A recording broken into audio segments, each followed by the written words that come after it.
ڈیرہ غازی خان کے عوام، بلوچ عوام میں آپ سب کی بہت مشکور ہوں کہ آپ نے ایک محدود مدت میں ہماری کار کی حمایت کی اور آپ آئیں۔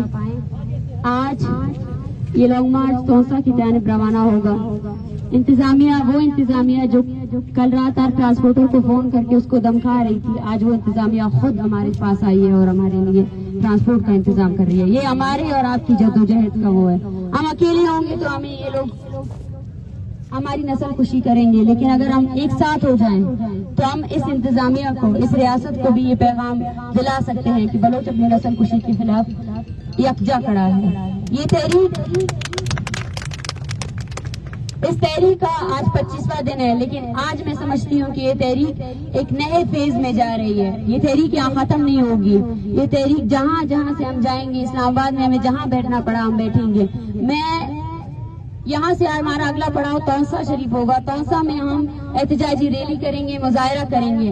آپ سب سے ڈیرہ غازی خان کے عوام سے گزارش ہے کہ اگر آپ لوگ کے پاس ٹرانسپورٹ ہے تو ہمارے ساتھ آئیں، اس کاروان کا حصہ بنیں، اور توسا شریف کے تمام بلوچوں سے یہ اپیل ہے کہ وہ بھی آئیں اور اس ریاست کو گھر سے نکلے۔ یہ ہمارا احتجاج ہے، ہماری ووٹنگ یہ ہے۔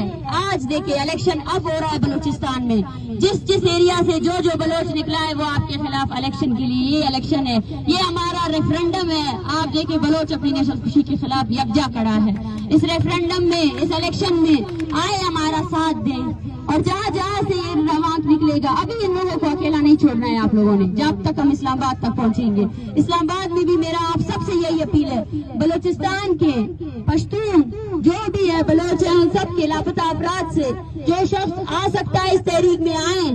ہم 1 مہینہ بیٹھے یا 2 مہینہ بیٹھے، آپ نے اپنے دن رات دینے اور اس تحریک کو کامیاب کرنا ہے۔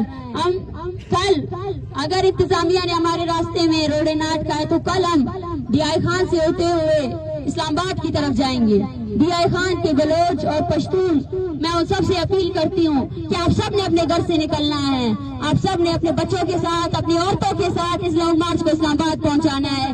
اسلام آباد ٹور پلازا کے لوگ جب ہماری تعداد دیکھیں گے تو وہ بھی حیران ہو جائیں گے کہ وہ وفاق جس نے ہمارے وسائل سے ہماری نسل کشی کی، آج وہی بلوچ اس کے دروازے پر کھڑا ہے، اور وہی بلوچ اس کو بول رہا ہے کہ میری نسل کشی اب نہیں چلے گی، تمہیں اپنی پالیسیاں بدل کرنی پڑیں گی، تمہیں اپنے تنخواہ دار سپاہیوں کو ابھی روکنا پڑے گا، تمہاری بندوقوں سے ابھی کوئی